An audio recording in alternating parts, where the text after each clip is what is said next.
Would you like to introduce yourself? Second time. I'm Laura. And I'm Jessica. Okay, why are we here? Go That's a ahead. fantastic question.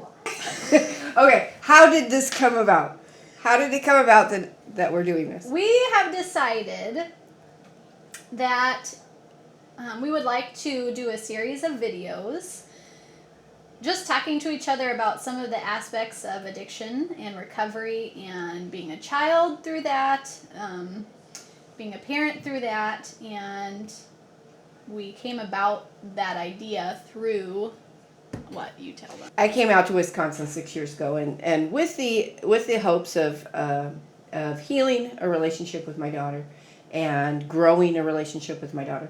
So we've had multiple lunches where we are sitting around her table and talking and eating.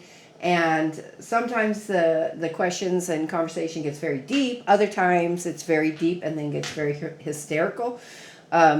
So we decided it's absolutely something we're going to have to record because someone else can either benefit from it, laugh at it, or grow from it also. So I identify as the addict in this video. How do you identify? I identify as the adult child of an addict in this video. So we came up with some questions to ask each other, so that we can get to know each other better, and so that you can get to know us better, and anybody out there that's struggling with the same things may hear that they're not alone. So, oh Lord, here comes her question. So my first question that I thought would be really helpful to someone listening would be, how do you get through the first day of recovery? How do you get through that first clean day and make it to the other side? That's my question. Everybody's answer is going to be different. But the first thing that came to my mind, I'm going to throw this because it's hitting the table, is that if you're an addict like I am, you will have several first days. Because you will want to get clean and you'll want to do better and you will want to stop hurting people. And you will try and you will try and you will try and you will fall on your face several times. So the first day that I actually got clean, and I spent it, if I remember correctly, that started my journey of staying clean. I spent most of the day crying, sobbing, feeling really, really hard emotions and truths, because you can't cover up what you've done. You can't cover up the situation you're in. You're having to face life on life's terms, having absolutely depleted your body of any good hormonal input and vitamins. So it's kind of like when you're at the amusement park and you're going up that really, really scary roller coaster, and it's going and you're going really to that one big drop off. The first day clean for me was like hitting the top of that, and then emotionally, physically, and every other way, you don't think it's going to end. You don't think it's going to get any better. There's no light in this tunnel. You are in a free fall. And that's the kind of encouragement we're having. But that's the truth. That's the truth. And anybody going through that needs to know that it obviously doesn't last forever. Right. It doesn't. The story is just beginning there. It doesn't end there, and you definitely don't stay there. If you do it right, you pick up speed and you shoot through some real curlies that would throw most people. Anybody that has been through it will tell you that you think you're going to die. You absolutely think you're going to die in the middle of it. But you pick up the phone and you call somebody who's been on that ride down that drop before you, and you hold on to them, just like you would on a roller coaster. That's what I did. I remember I was so convinced I couldn't handle my emotions that I I walked out the door with someone on the phone who was at a meeting, and they were willing to stay on the phone with me until I got to the meeting. And I hadn't hardly gone down the street and hit a stop sign when I was already contemplating, I can't do this. I have got to turn around and get high. I've got to go get what I know I need to stabilize my my fear, my emotions, my cramps, everything else I was having. But keeping that other addict on the phone, I was able to get to that meeting. And I remember what she promised me. She was like, just come hang out at the meeting, and then you can go do whatever you want. Right. And so I rehearsed that. It wasn't, I couldn't take such a big bite of recovery that I was like, okay, I'm never going to use again. What I could do was go to this 1 hour meeting. or I could whatever. go to this meeting and promise myself that if I needed to, I could go get high after. And that was the biggest bite I could take, is one meeting is all I could do. Turned out to be a birthday meeting, and they gave me a 24-hour, or just for today. They gave me a just for today coin and showed me so much love that I went to bed clean that day. The love that you Right. they just surrounded me with love and care, and you've been depleted of that for so many years that that was enough to get me through the first day. Wow. Didn't know that. Yeah, because truly, one addict helping another is without parallel. It really was that, and it was everybody going like, "I know what you're feeling. I am so sorry you're going through this, but you can make it, and we'll help you. We'll show you how." That they seem. Some of them looked pretty shoddy, and they were clean. So I felt like they I were could do being that. honest. They were being honest. They've been where I had been, and they will show me how to do this. Right. Because I absolutely had no idea how to do this after that many years. So, you identify as a adult child. Correct. Did you, when you were young, I'll say it this way. At what point did you realize that you had two addicts for parents?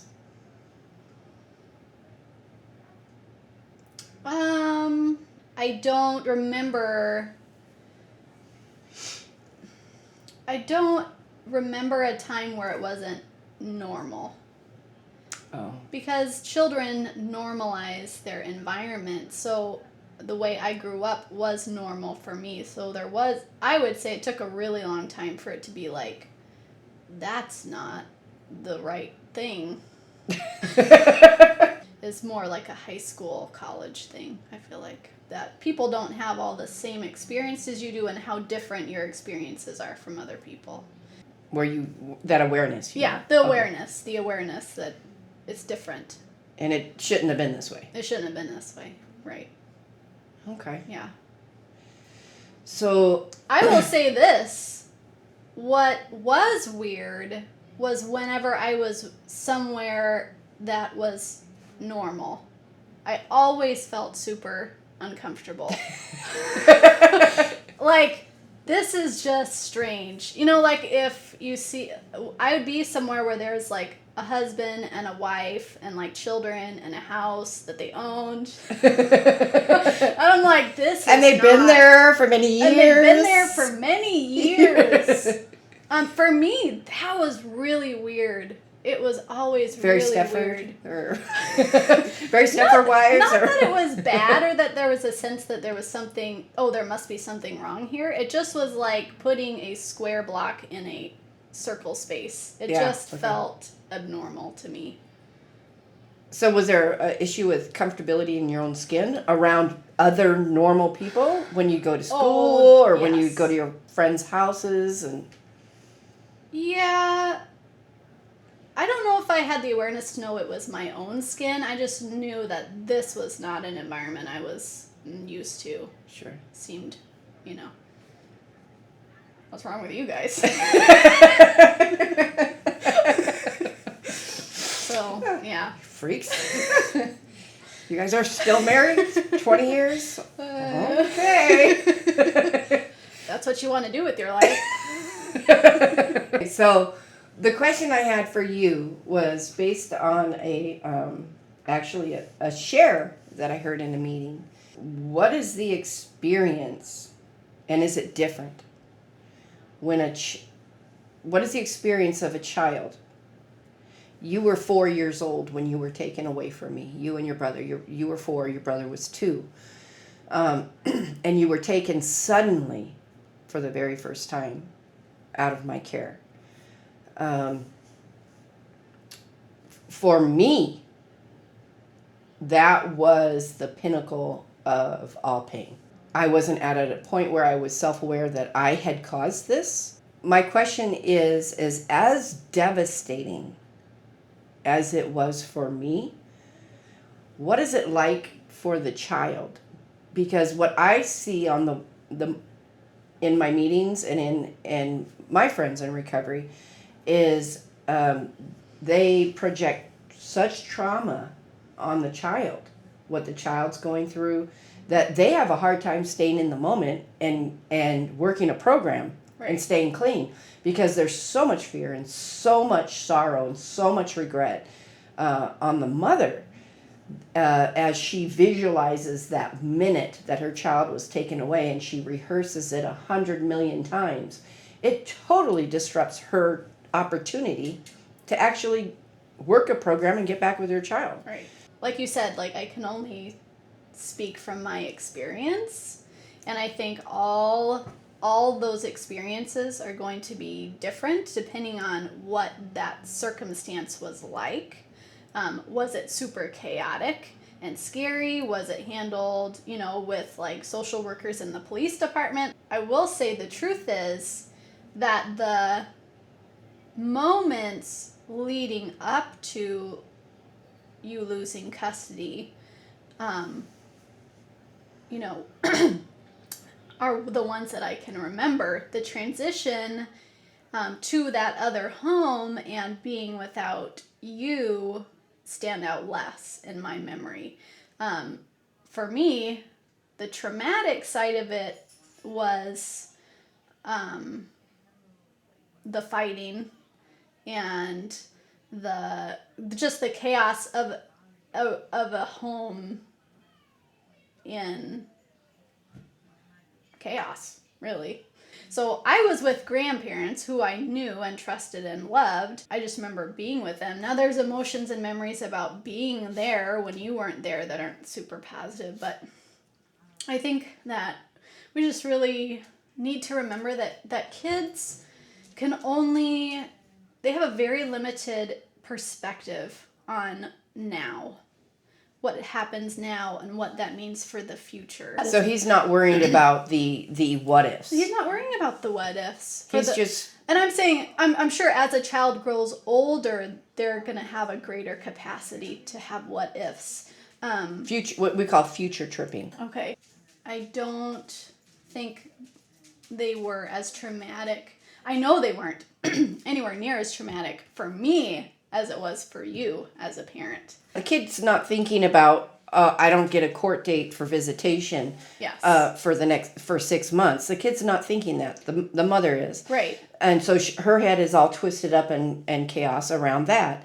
The kid's not thinking that it's probable that my child is going to be falling asleep this week crying for me. He doesn't have the ability I don't want to say, because if it's a teenager, of course they're going to have different abilities and issues, but a 4-year-old child isn't able to worry as much about the future that hasn't happened.